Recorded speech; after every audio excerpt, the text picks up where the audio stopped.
Welcome back to Sports Dribble Podcast, powered by Sports Rewind Digital. I'm joined with BJ today.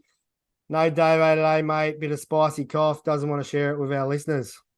Oof, poor bugger. I hope he's doing all right. Hope he's listening to this podcast and making him feel better.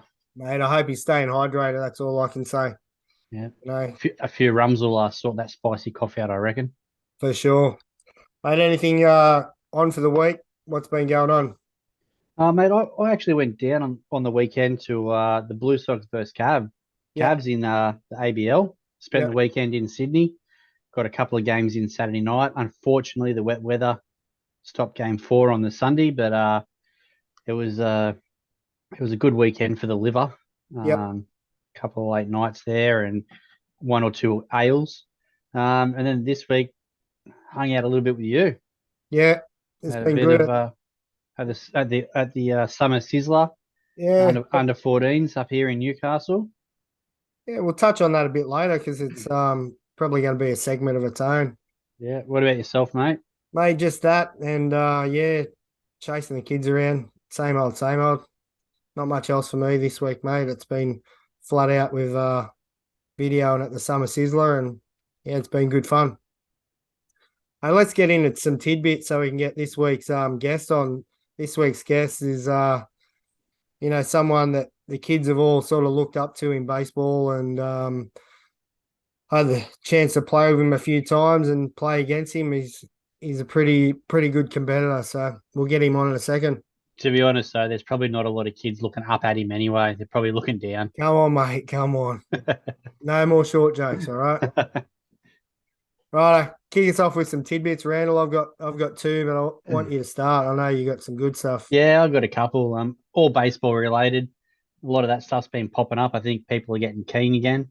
Uh, Tony Gwynn played for 20 years and struck out three times in a game, only once. One game in 20 years where he had three strikeouts. That's unreal. Like, how many blokes have that a week at the moment? More than that a week. So it's a pretty good one. I thought that was unreal. Um, Still on the same bloke, Tony Gwynn. Best career batting average in a two strike count.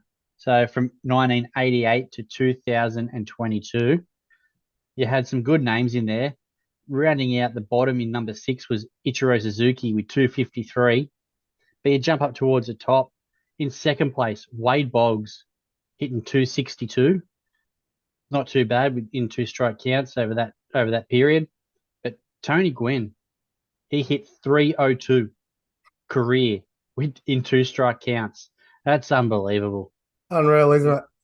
Man, it's amazing. It's a dying art in baseball, I think, in the major league. But hopefully some of that can come back when the shift goes. Yep. Another one for all those avid Oakland A's supporters. I know we have got some, and I will give you a shout out, Shorty. You let me know on the weekend that you do listen every week while you're driving the big rig around. So, mate, I hope this one makes you feel better. Oakland A's payroll 2 decades ago in 2002 was 39.7 million. Last year in 2022, their payroll was only 29.3 million. In 20 years, their payroll has gone down, what's that, $10.4 million. Mate, don't worry about inflation. Tell you what, these blokes have got nothing. You obviously haven't seen Moneyball, Randall. Oh, obviously not. I tell you what, they're not winning those. So No, definitely not. Yeah, mate, I got a couple for you as well. Baseball one. Bobby Cox has the most career manager ejections in the history of Major League Baseball. Cox was ejected 162 times in his managerial career. Was nice, a all, whole season. yeah, it was always good to see him blow up though. Oh, he had a good blow up too. Like watching Al Parrott blow up. He was always good value. Yeah, yep. Definitely get Always your good. money's worth there. What about this one from the NFL? The four highest paid quarterbacks all missed the playoffs. Rodgers 50 million, Wilson 49, Watson 46 mil, and Murray 46 mil. All having a bit of a rest. Why? while the others play. Yep, no good, is it? Yeah, not much good, mate. And I've got one more for you. I'm just trying to find it. Here it is. Brock Purdy. When Brock Purdy visited Alabama, Nick Saban said to him, "You're below average in height. Your arm strength is whatever. Your accuracy is average." Yesterday, Brock Purdy will become the first quarterback in the 7th round to start in the divisional round. Anything is possible. That's Absolutely love that. Yep, me too. Never stop dreaming. Absolutely love it. So, They always all say, right, don't they? Hard work beats talent any day. we've seen lots of kids putting in the hard yards over this sort of weekend at this summer sizzler as well. It's been good to watch. But let's get our guest on, mate. Sounds good. Bring him in. Hopefully he's had enough cheese and biscuits in the green room. Here he comes now. Now, our guest on the weekend played in his last ABL game of his career. Welcome, Trent. Hey, boys. mate. How you going? Yeah, not too bad. Back to the real world. Back to the real world, mate. You got the good send off on Saturday, mate, and now back to work.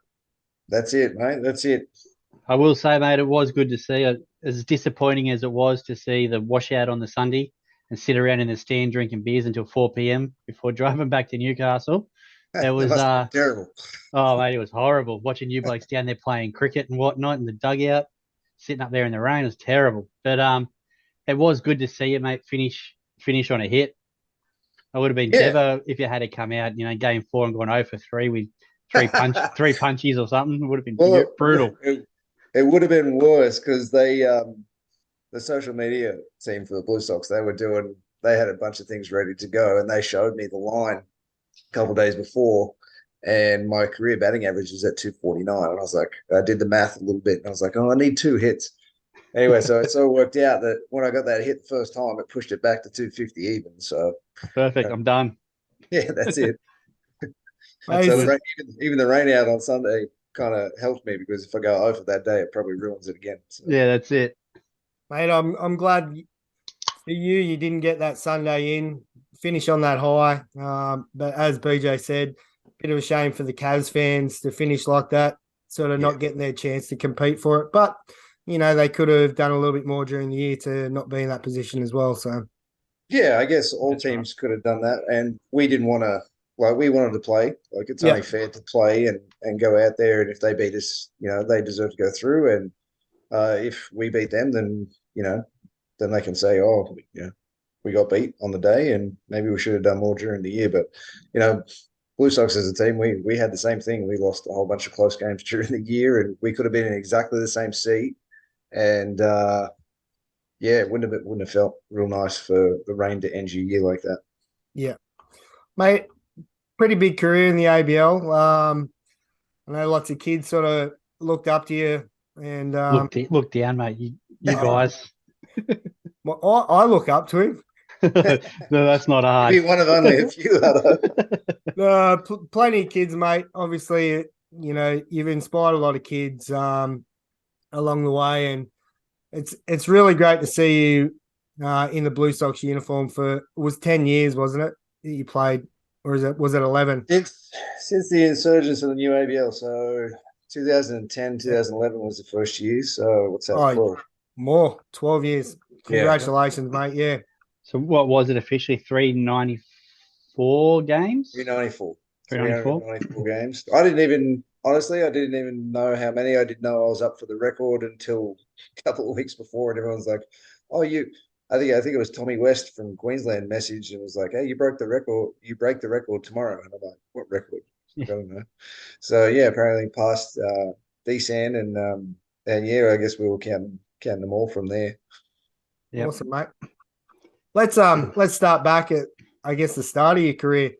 When you're a junior, how did you get involved with baseball? I didn't get much choice, to be honest.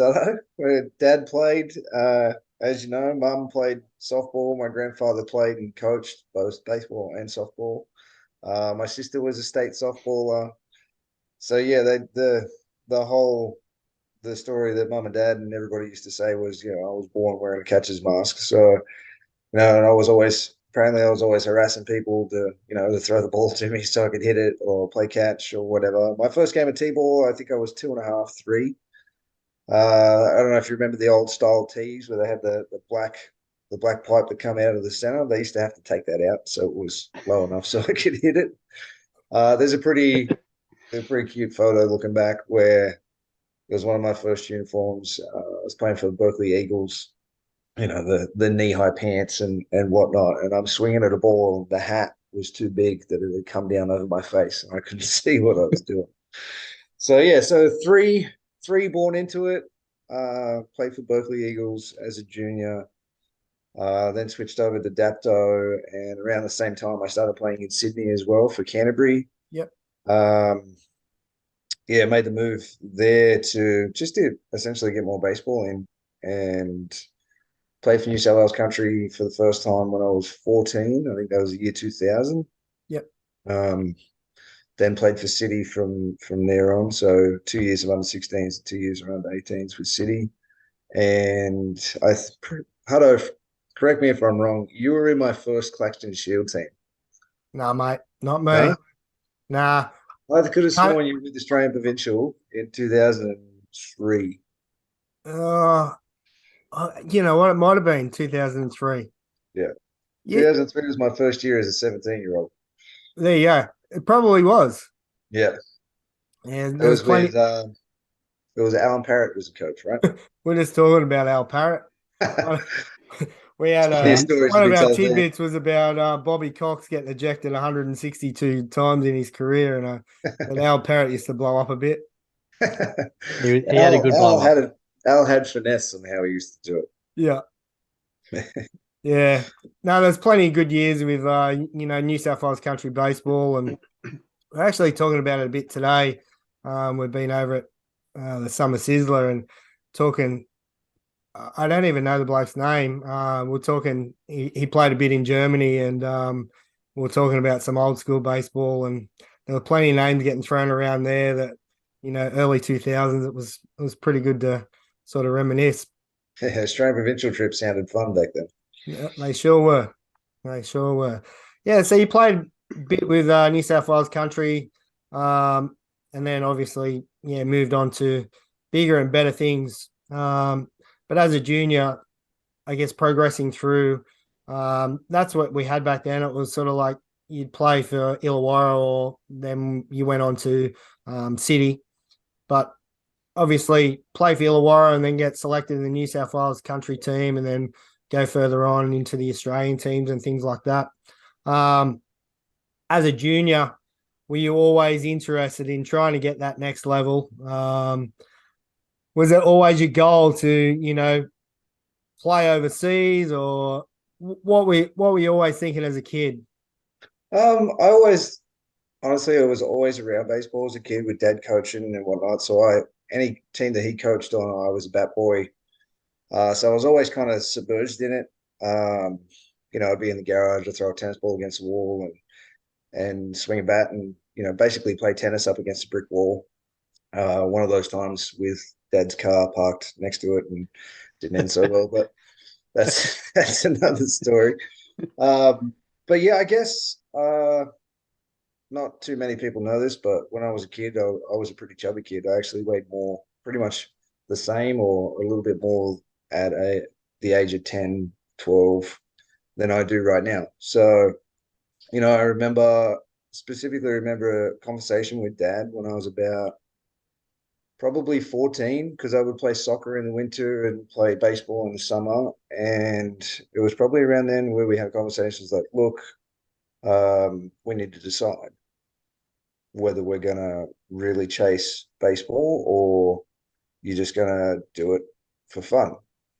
And I mean, it's always been fun, don't get me wrong, but it was probably around there, 14, 15, where I was first in New South Wales Institute of Sport with Andre Deschardins and the dude, as they call him.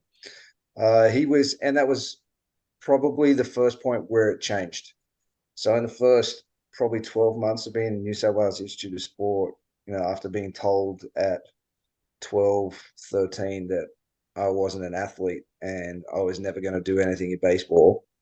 And to make that prediction like of any kid at that age is just, for me, is just ludicrous. But I guess it kind of motivated me in the back of my mind. But we made that choice, and training 3 days a week during the winter with Andre at New South Wales. We had access to gym programs. It was very old school, not what it is today. I talk about this with guys all the time. Like, I can only imagine growing up with the technology and the information and the stuff that we have today would just be absolutely awesome. Timmy Atherton and I, like, can you imagine if we could still go to the gym and play baseball as like that was our living, like that was the first and foremost things in our life, not having to go to work and pay bills and then try and do baseball as a hobby and compete on the international stage at the same time. So yeah, back then, and within a year, 2 years, I took 2.5 seconds off my 60-yard sprint time. I got myself in incredible shape. Nationals completely changed for me. I become a completely different baseball player. And from there, I guess that kind of determination is what created the player that I am now. Like, the not giving up, I never gave anybody an inch. And I try not to give out bats away. I mean, I'm sure I did in the past, and I've had some brain explosions like everybody does. And it's just it's just part of baseball. But yeah, I guess around 15, Dad and I kind of had a really serious conversation in the car on the way to practice one day, and the rest is history. Beautiful, mate. Awesome. We did just talk about that exact thing, mate, didn't we, Hutto? We just said, that hard work always beats that natural ability at some point. Hard work can never be understated. Yeah. I've had the privilege of playing so much baseball, and I've seen, like, I got to go to America for a while, and you see it. You see talented, like ridiculously talented and gifted guys that just, honestly, they take it for granted. Like, yeah. And then you look around at the guys like me who are on the fringe, who literally had to compete every day to make sure that we stayed there tomorrow. And you just wish that you could, you wish you could give them some of that, because that if they had that they'd be like incredible. Yeah. Absolute superstars. Yeah, so let's talk about your time in America. I think it was 2005. I think you were picked up by Florida, wasn't it? Yeah, 2005. So 2004, I was at Australian Academy. Yep. Which, again, an amazing program. We're lucky. I was there for the very first 4 years of that. That was, for people that don't know about that, that was basically like a spring training kind of setup, college setup for guys between the ages of 15 to, I'm pretty sure it was like 22, 23. Anybody that was on the radar to sign or junior national kind of team. So we would go away for 8 weeks to Palmettos on Gold Coast, stay in a 4.5-star hotel, and the baseball field was walking distance away. We were fed 3 times a day, and we had to study at night if you're in high school. Even if you weren't, I think we had to do training courses and different stuff like that. So we kind of got a small example of what it would be like before I went away. And then, yeah, my first year, 2005, with the Marlins, straight out of spring training. So I didn't go to instructs or anything halfway through the year before. I was literally in the deep end, and away I go. Yeah. You played a few years over there, mate. I think it was a couple of years over there playing different levels, A ball and double A. I guess what was your experience like over there? How different was it to playing in Australia? Oh, completely different to being here. Completely different to being here. And for me, so much fun. Like, I was really lucky my first year. We had a manager in extended spring training, so like rookie ball, waiting for the draft halfway through the year, and then they would split rookie ball and the Gulf Coast League, or the short season A season would start about just after the draft. So we had Mike Mordecai as our manager, and for whatever reason, Morty liked the way that I played, and I actually got to skip rookie ball, which was really fun to miss midday games for an entire year in Florida in 110-degree heat. Got to go to short season. I wasn't there for very long either. I was there for about 3.5 weeks and then moved to low A to finish out my first year and had a really, really good first year. I was super lucky. Ended up going next year, 2006. I think I repeated in low A, went to Greensboro. Greensboro is beautiful. Still have friends there that I talk to. And when I'm there, I'll go and visit. And then 2008, I was in high A back in Florida, Roger Dean. Yep. And then, unfortunately, 2007, I was in high A. 2008, I got released out of spring training on the last day of cuts and never found a team and had to come home. Was there any indication in that spring training that you were going home, or was it just that last day? Yeah. Gone. See you later. Catches are weird. So obviously they need catches around for bullpens, and a lot of people don't really understand that, like, it's actually a business. So yeah, players a lot of the time, especially minor league players, they are part of a larger business, and that's just how it is. And you can either let that get to you and how you perform, or you can just go out there and do what you have to do and let it take care of itself. I had a really, really good spring training that year. I've been working out with the AA team. I hit and I was catching really well, blocking really well, and I was actually out in the morning for early work.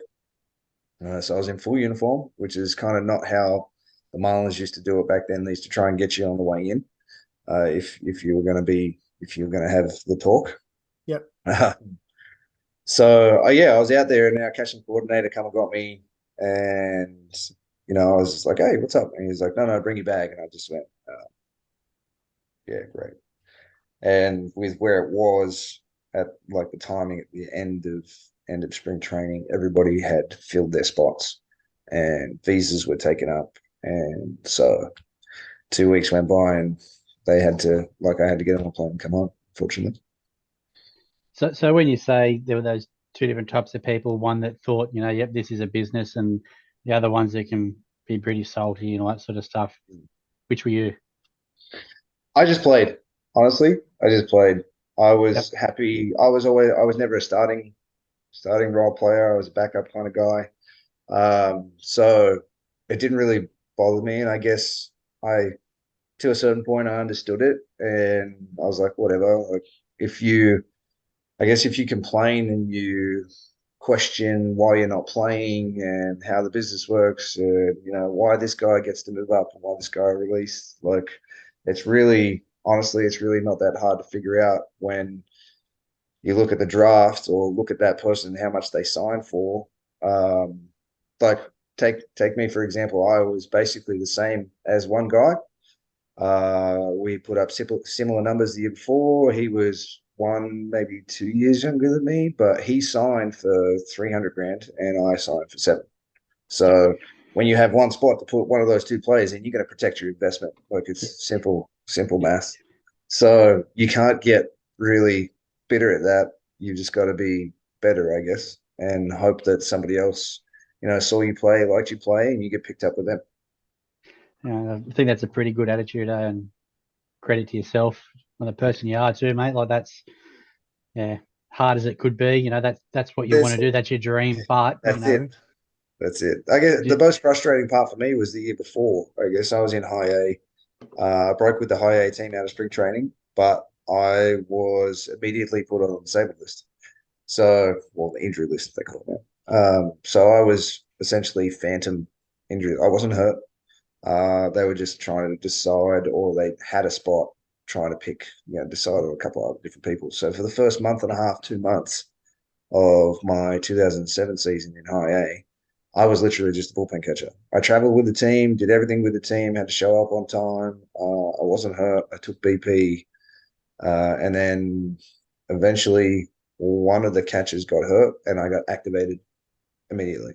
So I sat there in limbo wondering, what's going on? Like, am I actually going to get released? What's happening?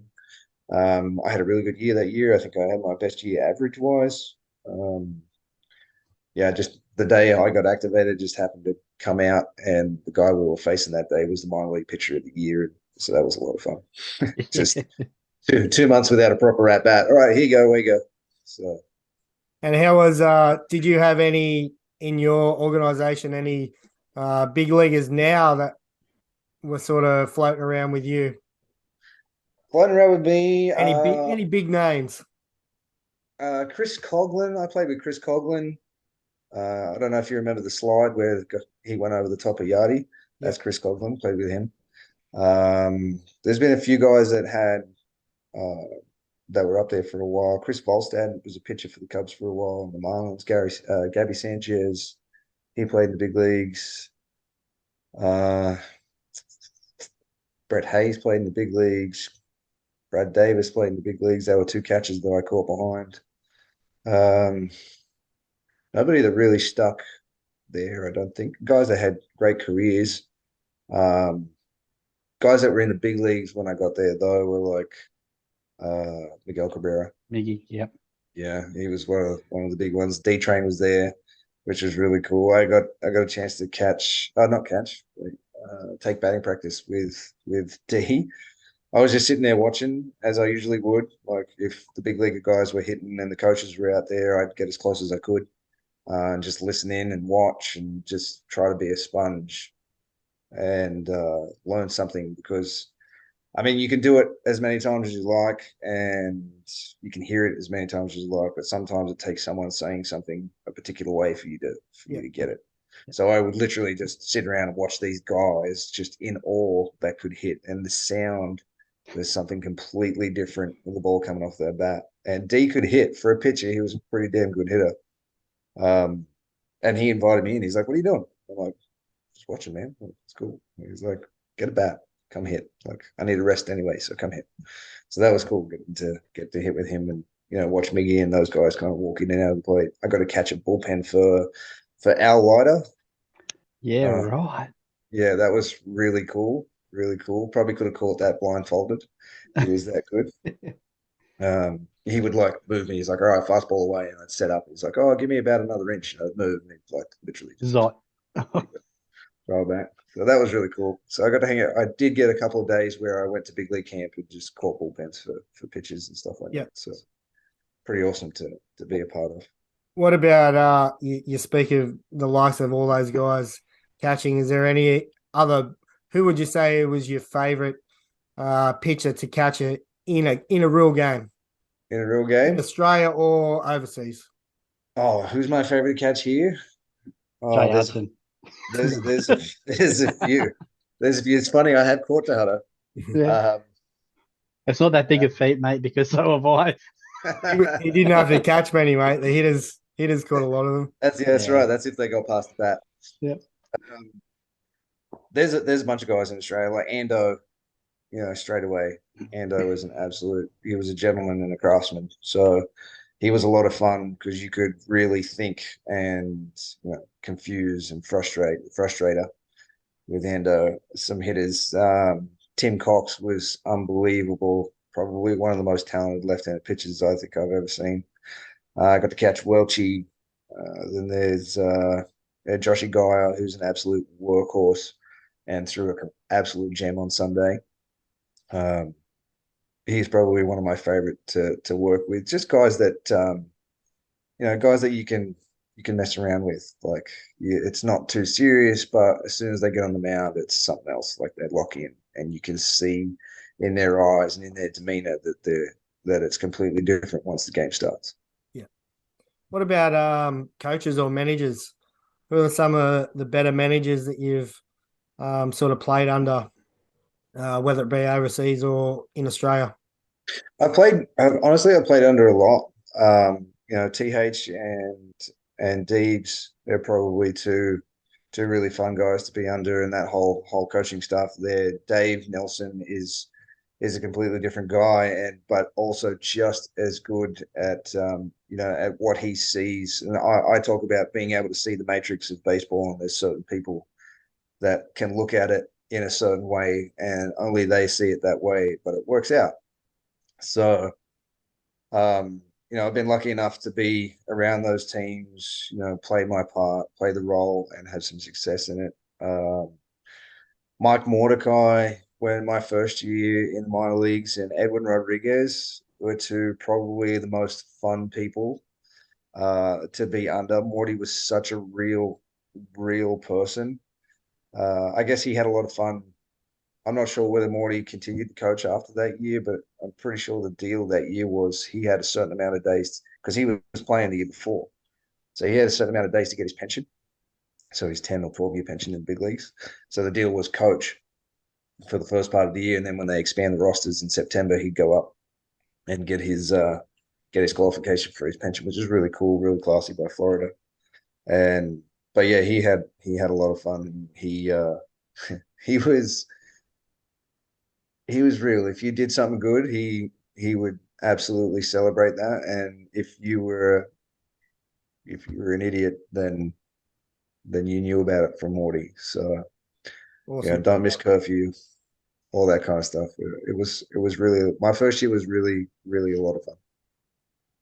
What about hitter wise? Being behind the sticks there, who was probably the hardest hitter for you to to work around or to work over? Like, we all know that the catchers control the game. It's all you guys. Yeah, but it's just a suggestion. Just a suggestion. Just a suggestion. Who was the hardest bloke you reckon to throw to? Oh, there's been so many. Bossy Monroe is a pretty tough guy to pitch to because, if you make a mistake, boss, he's going to be sitting there waiting for you. David Candalis, the guys that have the ability to set pitches up and, almost lure you into throwing a certain pitch at a certain time. In the States, I played against Ryan Braun, Andrew McCutcheon, and seeing those guys swing like just unbelievable amounts of bat speed.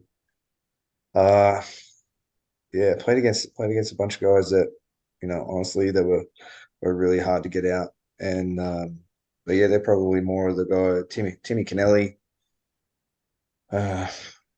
Believe it or not, Timmy Atherton is actually a incredibly good hitter.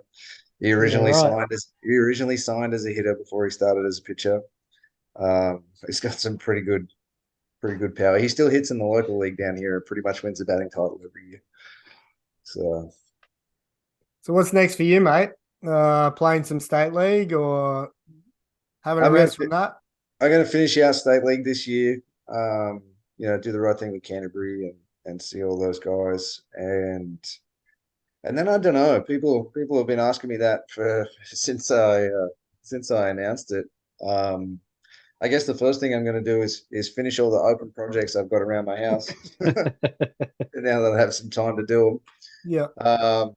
They never end, mate. It doesn't matter. Oh, I know. I have a list, and I seem to add to the list more than I take off it.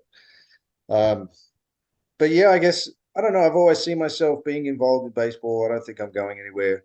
Baseball is always going to be a part of my life, in some shape or form. I'd love to maybe coach or manage one day.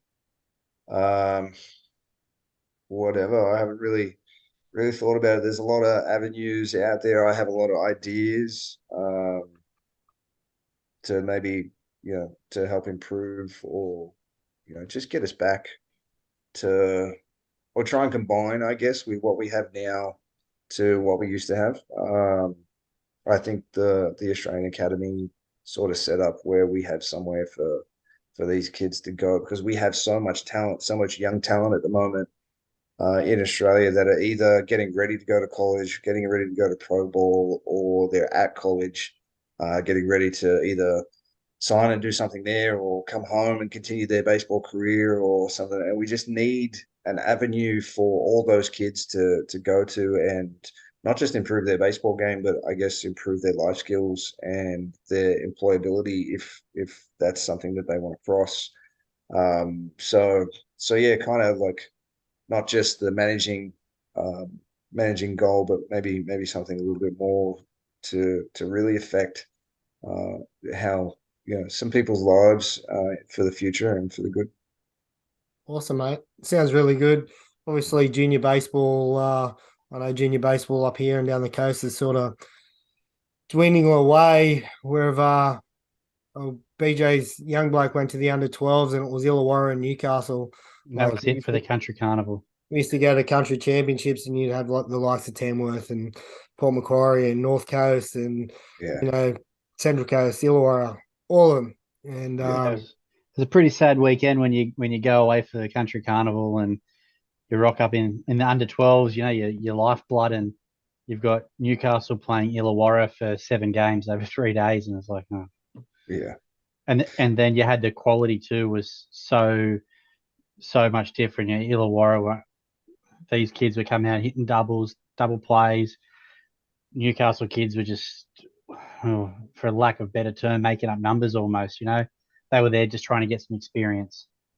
So it was. Yeah, unfortunately, junior numbers, especially like in country areas, are falling. We have so much to compete with as far as football and cricket and AFL and all the mainstream sports in Australia now that that have the funding and they want it to be present in people's lives. As far as like if you turn on a TV or you see an advertisement anywhere really for that sport, I think it's something that we as a sport need to get better at. I know Willow and those guys, they absolutely work their tails off and they have all these plans in play and they're doing what they can.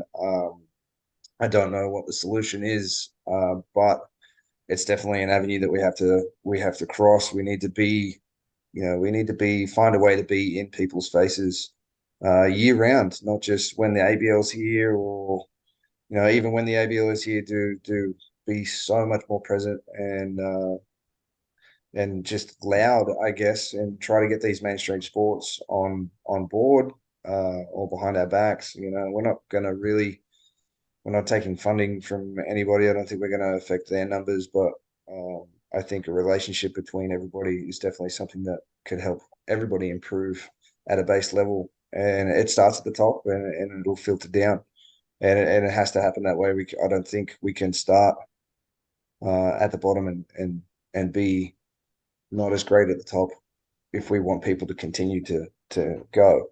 I think we have to be better here and then have it spread down the bottom. Filter down then. But especially now, like obviously when we were all a lot younger, the pathways that are out there now and avenues to get to the States, like there's just way everywhere. Better. Way better, way more, and yet we have less and less numbers in juniors. Yeah, that's it. So, yeah, I don't know. It's a $1 million question, isn't it? Where do you go? Yeah. But if someone can crack that, but just get something started, it'd be amazing. Just to get the game out there. The Olympics and COVID has definitely put us back. Like missing the opportunity to go to the last Olympics, and now it won't be in France. So that affects what people don't understand. That affects like government funding huge, because we're not a continuing sport in that format. We basically we get cut off. Softball are feeling the effects as well. So things like that are out of our control that affect what happens as well and make it hard. But there are some really good people out there who have been investing in the game for a very long time that really are the reason why we are in the position we are even in right now and have an opportunity to make these adjustments. So, it's full credit to them. Yeah, I agree, mate. This year, the ABL had the on-demand app so people can watch online. I thought that was a really good touch. And broadcasting with, the American, who was it? The American Association. Yeah, the affiliated with those guys. I think that's a big step. A lot of people sort of were bagging the way it was sort of handed out earlier on. Obviously, there's plenty of people going to bag stuff, but I really thought that was a really good step forward for the ABL to sort of showcase what we had. And we had a cracking season, mate. Like, from a spectator's point of view, there was a lot of good pitching, a lot of good hitting. It was really good to watch. I sort of watched a lot of Cavs games with Boss and Cambo sort of being involved with that. But I really enjoyed watching Auckland this year. I don't know what the attraction was there for me, but I don't know. The pitching was really good. enjoyed watching their games. It was, it was good to have that app, I guess, and for people to be able to watch. Yeah. Yeah, Auckland's going to be an interesting one for the finals. Don't be too surprised if they manage to get themselves past the first round. They're a team that's really designed for being at home, and they were really successful at home. Mincy does a hell of a job of putting a roster together, and full credit to them. Their association is amazing, and get behind him and give him pretty much free reign. Um, they were a really tough opponent this year, and they have the hardest out of anybody because they have the furthest to travel, no Yep. matter where they're going. So it's a really interesting dynamic and tough dynamic for those guys, and for them to be there at the end of the year is pretty amazing considering what they have to go through for the whole year. Yep. Um, there's a lot of talent. We're getting so much talent that are coming back. We're getting more and more guys, and every year it's getting better and better and better. Um, the better that teams do, the more exposure that we get is going to continue to increase that talent. Yep. I think there is a balance, especially if we want to take care of it. If we want our national program and our guys to be in the Australian Baseball League for the name is what it is, and we need to have Australian-based players there. So there is a balance. On demand was amazing. Like such a cool initiative, and you're always unfortunately going to have keyboard warriors that hide behind fake profiles and feel that they can say whatever they want, whenever they want, about whatever they want.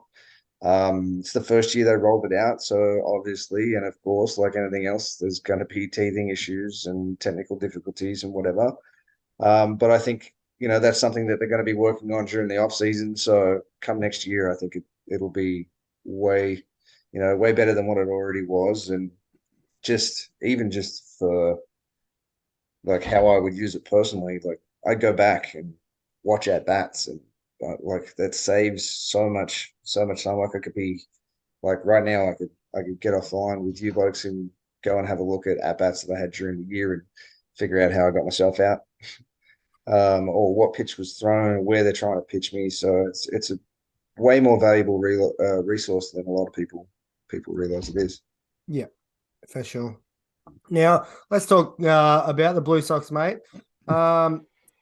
What's the story? You had a bit of an affiliation with the Pirates this year, wasn't it? Will that continue to grow? Do you know if the guys are going to sort of expand out to any other teams and affiliate with any other teams, or are we going to stay with the Pirates? I'm not really.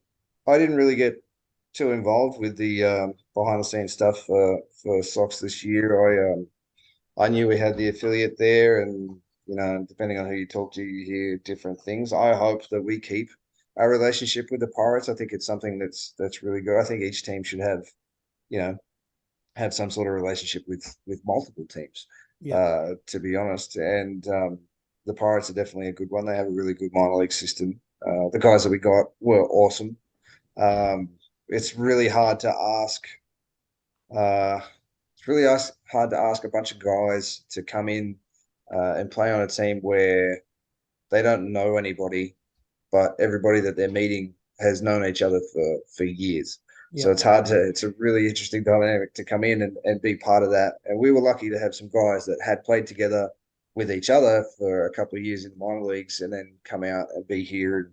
And they really just slotted in. Like they're a great bunch of kids. And that's the crazy part. Like the oldest guy that we got was 23. And, we had a 20-year-old, 19-year-old, 21-year-old. So these are still kids that are learning their game, learning baseball, and you have those things during the year. So it's not like you have 5-10 year veterans of minor league or major league baseball out there that know the ins and outs and what to do. So you're gonna have a lot of similar guys, and you're gonna make a lot of what normal mistakes for their age. So it's really fun to watch them. And we actually, you get a chance to teach them something while they're here, and it's really fun when you see something really click for them while they're here, and they have a good time, and they end up walking in 3-4 months. They end up walking away with friends that they're going to have for the rest of their life. For sure. Do you reckon we'll see many more like Josh Reddick come over, sort of end of their careers and have a season in the sun? Do you think we'll see much more of that, or? I hope so. I hope so. I might get offline with you guys and maybe send Hoss a message and just be like, hey, I know you're not anywhere near the end of your career right now, but if you ever want to spend a summer in Australia again, just let us know. There's so much talent, and I guess it's a good, effective, when we have guys that are successful, then the the olive branch goes out, and you have these relationships with people that you have in minor leagues, and then it's kind of like bringing, you play with that guy, and you're still friends. Like, hey, come play out here, and so we have those connections, and the more talented that we get at a base level and junior level, and all these guys that play together in college and then go on to play this and that, and they have these relationships, then we can attract these guys in different ways, not just based on, you know, like credibility or level of the league or it being so far away or whatever. So that was something that I thought was really cool by Perth to bring Josh in, and they've done it before with a couple of guys. Delman Young a few years back. Delman Young with Melbourne, Brisbane, they keep having TJ Bennett come back, and why not 17 homers later? Yeah. And TJ is such an awesome guy, and his dad's really cool and part of the Australian program. So the more relationships that we can create, the better it's going to be for the ABL. For sure. For sure. All right, mate. Congratulations on a great career. It's been a pleasure playing against or playing with you a few times, and definitely yelling some abuse from the sidelines. It's always been good, mate. Toronto All-Stars game, mate. The Toronto All-Stars game. That was all that mattered. That's it. Way back. Home run derby, I think. Home run derby. Home run derby in the All-Star game. Ago. It was. Yeah. A very long time ago. I could still throw to first to second back then. I can't do that anymore. All right, mate. Appreciate your time. Good luck in retirement. We look forward to what's next for Trent. Thanks, guys. Thanks, mate. Thanks, mate. Awesome. Bye. Oh, Randall, that was good to have Trent on, mate. Absolute legend of the sport. Great career, mate. Great career he had. Yeah. And it was awesome to be down there on the weekend and actually see that they did his presentation in between the game, the double header on Saturday. And yeah, like I said to him, getting that hit, then coming out of the game to finish it off on the Saturday night, and a win.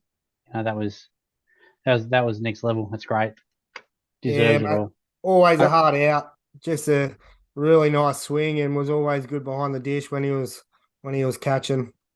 I just love his attitude, mate. Like, if you get cut or whatever, you got to work harder. Like, I wish more young people would hear that and understand. Okay, yep, I didn't make it, or I wasn't good enough this time. But instead of kicking rocks and getting upset, what did I learn from that? How can I get better for next time? Yeah, great mindset, mate. It is, mate. It's a winner's it's a winner's mindset, isn't it? Yeah, for sure.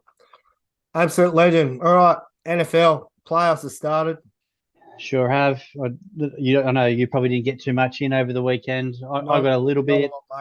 While I was down in Sydney watching some baseball, there was, like I said, a bit of rain delay, so I was trying to watch it a little bit on my phone.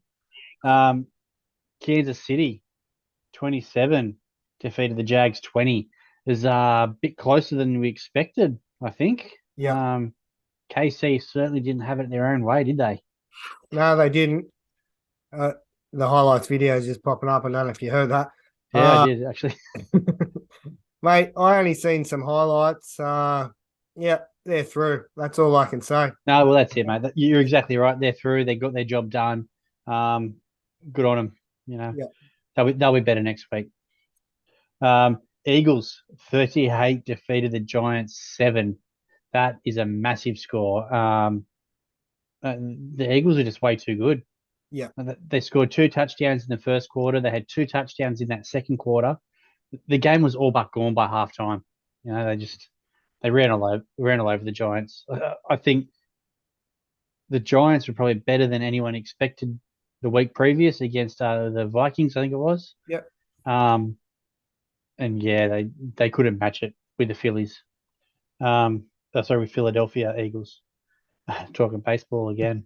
The Bengals 27 defeated the Bills 10.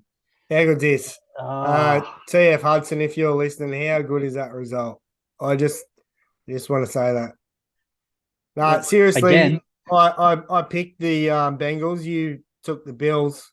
I think you took the Bills, didn't you? Yeah, mate. I thought they were but just. I'm pretty sure I did. It was all class. It was, mate. It was probably Joe Mixon was probably the difference maker. He what do you have? 20 carries for 105 yards and a touchdown. So other than that, there wasn't too much difference between the two teams, I don't think. Yeah. Yeah, he was good, I thought. Again, Bengals will probably be better next week. They probably weren't at their best. And then 49ers 19 defeated the Cowboys 12. Did you see any of this game? A little bit. Just answer this question. How's the kicker going? Oh, Is he man. strung up yet or what? Oh, well, I can't believe he missed the extra point. Again, they scored one touchdown and he missed the kick. Yeah. But other than that, though, they were just sort of going along in threes. So he was getting the field goals. It's all that matters. It was fourth quarter, a touchdown in the fourth quarter to the 49ers that locked the game up for him. Other than that, it was pretty tit for tat. A couple of notable plays. Kittle with a. Did you see his juggle catch? Yes. That was pretty. Yep, got him a first down. What did he have? Five receptions for 95 yards, Kittle. Yep. So that's that was pretty handy. For the Cowgirls. But Dak got picked twice. Yeah. He did throw a nice long ball there. He did right at the end. Yeah, that was a great pass. Mate, drag your toes, champion. Yeah. Meant nothing in the end. And they seemed to they went to CeeDee Lamb a lot. He had 10 receptions for 117 yards. So almost the same amount of yards as Kittle with double the amount of receptions. So, they pumped him. I think they struggled to find yardage again. It'll make it. It's a big setup for next week. I think for 49ers, they're going to have to step up. So moving on to the next weekend. Yeah, 49ers and Eagles. It's 7 a.m. our time here on the Monday. On Monday. Beautiful. I think the Eagles are going to give them an absolute shitburger, but I hope the 49ers play like they have been and score some points because the Eagles are going to come out absolutely flying and score a million as well. So I think it would depend on how Purdy handles it too, won't it? Yeah. I don't think he's been phased at all. No. He was shut down a fair bit on the weekend. Yeah. I guess we'll just have to wait and see what the defensive line. Yeah. What their game plan is. And the next game, mate, will be on at 10:30. The Bengals and the Chiefs. As we know, I'm a massive Chiefs fan, but I think the Bengals are going to get them. I think it'll be Bengals Eagles Super Bowl and Bengals to win, mate. Yeah, right. Okay. I think they're gonna win both weeks. I'm not 100% sure here. I'm struggling to. I'm going to go the opposite. I'll go the 49ers and the Chiefs. Yeah. For no particular reason at all, just to be different. I'd love to see the 49ers and Chiefs in the Super Bowl. I think that would be really cool because Brock Purdy has a little bit of Patrick Mahomes in him, I reckon. Yep, agreed. Plays pretty similar. So anyway, that Bengals Chiefs, I think that's going to be a cracker of a game. Yeah. I think, Yeah, for sure. Mahomes and Burrow up against each other, I think that's going to be huge. Yeah, I'm excited for that game, actually, really excited. it will be really cool. All right, mate. Let's move on to the ABL. ABL playoffs starting this weekend. You watched a fair bit on the weekend down live in Sydney, as we talked about earlier on. There's going to be some quality baseball, mate. Adelaide and Auckland, 3-game series, and Brisbane play Perth Heat up in Brisbane. Now, I think Brisbane is sold out already. Yeah, right. Which is pretty cool to see. What are your thoughts on what team's going to go through, mate? This is going to be Well, two epic series. Go to the easy one, and I'm going to say Brisbane over Perth.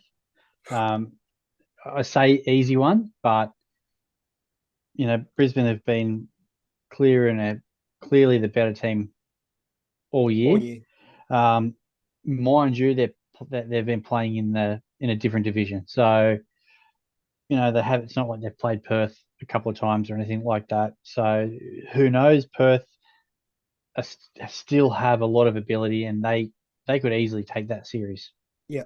I think it'll depend on depend on who turns up over the weekend. Yeah. Auckland, Adelaide.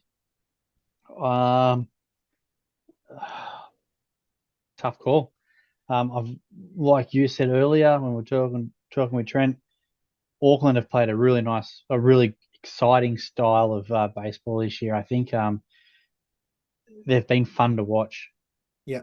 So it'd be great to see them, but I think Adelaide will be too strong. Yeah, I agree. I think Adelaide will do them. And, mate, I'm going for the upset. I'm going Perth over Brisbane. I think you're right with Brisbane have been obviously at the top of the table and, the most wins in the league. But I think they've had a little bit better of opposition going through. So, yeah, we'll see. Time will tell.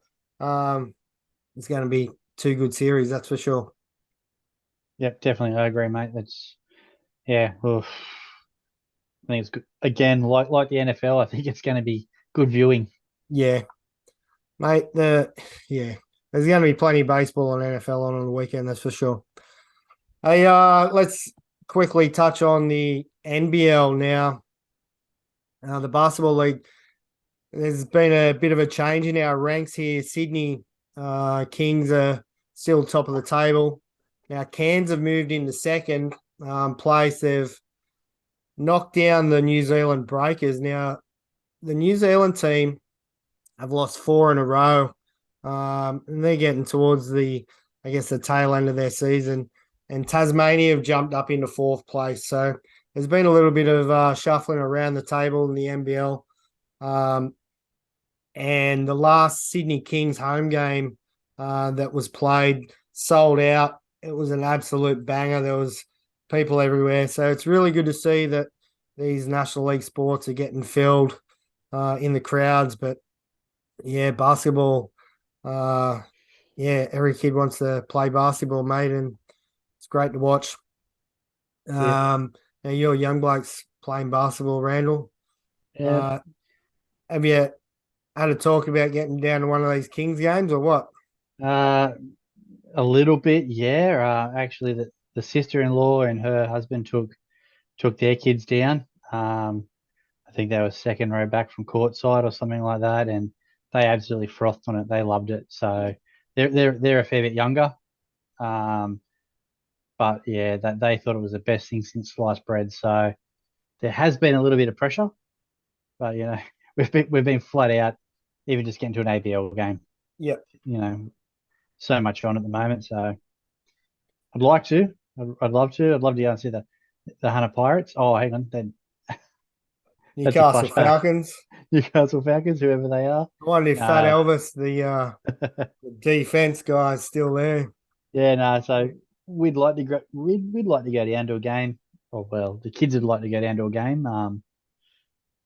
Yeah, it just seems to be that age group. that sort of demographic where those kids just love basketball. Yeah, for sure. Hey, while we're talking about the kids, let's finish off on the Summer Sizzler, mate. Osball tournaments. I've got Summer Sizzler under 12s, 14s, and 16s. We're going to touch on the under 14s because he's up here in Newcastle and we've sort of been the last few days. What an absolutely amazing bunch of kids. Now, over the last 3 days, I watched day one, doing some video, and got to see a few kids sort of shine on day one. Day two, they're starting to pick it up a bit. Day three's baseball was just absolutely awesome. Lots of kids throwing strikes, kids hitting the ball, not many walks, not many strikeouts, double plays. There was heaps going on. It just goes to show when these kids getting a lot of baseball in a row, how good it is for them. That's it. So much better than just a training session. Getting out there, playing the game, making mistakes, learning from your mistakes. There's nothing better than game situation baseball. Getting out there, playing the game, and learning. Yeah, I stand by it 100% that is how you get better. Yeah, play. Just want to touch on before we go any further, mate. Boomerangs Baseball Club up here in Newcastle looked after the ground, the canteen. Been absolutely amazing. The first day it rained, the main diamond, they put tarps over all the bases, all the runways, and then moved it over to one of the little softball grounds on day one. And they've been back on that main diamond ever since. Been absolute awesome to, I guess, have them involved with the Summer Sizzler and looking after the grounds and the canteen and stuff, and even umpiring as well. Yeah. So obviously a big part. So congratulations to that club, but also the team made at Osball tournaments, bringing this for the kids, giving them the opportunities to play the game and meet some new friends. Now, we did some interviews today with some young kids, mate, and there's some absolute firecrackers in there. And their whole thing was about having fun and playing baseball with their mates and meeting new people. I think this is a great way for kids to get a lot more baseball in, that's for sure. Yep, 100% agree, mate. It was so good to see, and as we saw, a lot of the feedback was answers to some of our questions were, I get to just play baseball with my mates, just get to have fun with my mates. I get to meet new people. I love the baseball community. Everyone's supportive. Like, mate, that's what it's all about for kids, mate. Get them out there, get them on the field, get them playing as much as they can. Mate, if a club, wherever you play in, I guess in Australia, because the summer season, the Down Under Winter Classic, is for all over. There's a team from WA, the Scrappers. So, if your club doesn't know about these tournaments, reach out to Osball Tournaments because they'll be taking new members. You still play for your local club. This is just a chance for you to get a little bit more baseball in and maybe play at that level that you haven't played at before, or you might play with kids that are from Newcastle or Sydney or Canberra, or for this instance, obviously there's teams from WA going up and Melbourne, and I just think it's a great way for kids to meet new people and play some baseball. So it's been awesome. It's exactly like Trent said earlier on, mate. Too, he talked about making lifelong friends from just playing here or playing there, and that's what it's all about for kids, mate. Just meet new kids. The way the world is these days with social media and all that sort of stuff, you can meet someone from WA if you're living in Brisbane, and and you can talk to them every day. Yep. Without a hassle. So, year in, year out, these tournaments will be great. All for them. Get amongst it. So, yeah. Absolutely. The championship game is tomorrow for the under 14s. I'm not 100% sure who's in it. I think Canberra Cabs are right up there. Southern Sea Dogs are also up there. Mate, it's been awesome to watch. And yeah, there's some young kids to watch in the future, that's for sure. They've had some great coaching as well. Now they're playing some different rules as well. So they're playing like a banana ball rule where it's win an inning. So if your team wins an inning, it's 1 point, whether you score 7 runs or win that inning 1-0, still only 1 point, which is giving kids opportunities as well to, I guess, pitch. If they haven't pitched before, you might throw a lot of different pitches so that kids get a run at all these different positions. But also, one of the coaches I heard talking, it was Josh from the Hounds. What are they called again, Randall? The Northwestern Rockhounds. That's them, mate. It was absolutely brilliant. Righto, they've won the innings, but they're still batting. Go and get some hacks in. Go and swing. Have a dig. Don't get a walk. If you get struck out swinging, who cares? Have a swing. We've won this innings. And then it goes back to the next innings where they're talking about, rightio, we've got to score 1 run to win this innings. When you're playing baseball, that's what you got to do. You got to win more than that. You got to win more innings than the other team. It was really refreshing to watch. Yeah, I think it's a great baseball mentality to get into some of these younger kids. You've got to go there and doesn't matter what the scoreline is. You need to win you need to win each inning. You need to keep winning that inning. The other team can go out and score 5 runs in the first, but if you come back and you win the next 4 innings, you're back in the game. Yeah. Good mentality to have, and yeah, I love it. One of the games this morning, Canberra Cavalry versus Sea Dogs. The first innings, there was pitchers hitting spots on knees. There were hits to the fielders picking up the balls, great plays. The first 2 or 3 innings just went like that. It was absolutely brilliant to watch. It was ended up being 3 points to 2, so 3 innings to 2 winners. And I think the Cavs end up getting up this morning, but it was really refreshing to see those teams from day 1 to day 3, how they performed. Not only that, coaches were so laid back in how they, I guess, how they instructed the kids in what they wanted them to do. It's just really refreshing to watch. I really hope a lot more clubs and associations get on board with it because it's what we need in Australian baseball. Yep, that's it, mate. It's one thing that I will say is when you were talking about more kids are getting a turn because there could be this or that in an inning. There might be a big inning, and you can bring some extra kids on to do something they may not have a position they may not have played before. These events are all inclusive events too. That most of these, I think 90% of these teams, there's no tryouts. It's not we're going to take the best 13, 14 players. It's the first 13 or 14 players to sign up. You're in. Yeah. If we got 26, we'll put 2 teams in then. It's any kid that wants to go and play is 100% more than welcome. There's no worries about ability level or anything like that.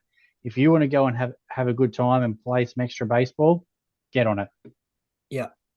Love it.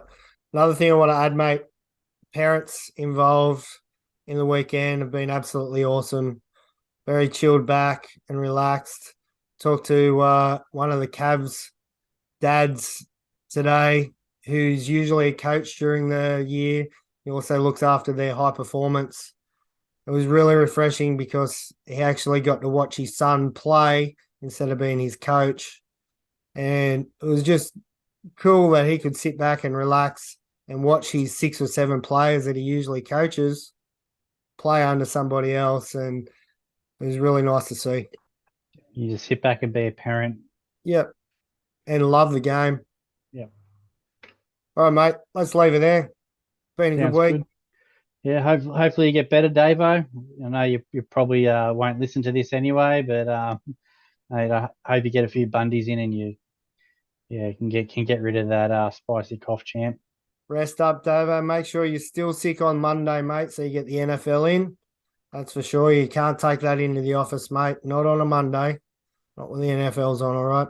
Just make sure you're better by Tuesday night. That's it. All right. Peace out, Randall. Awesome. All right, mate. Thanks. See you tomorrow.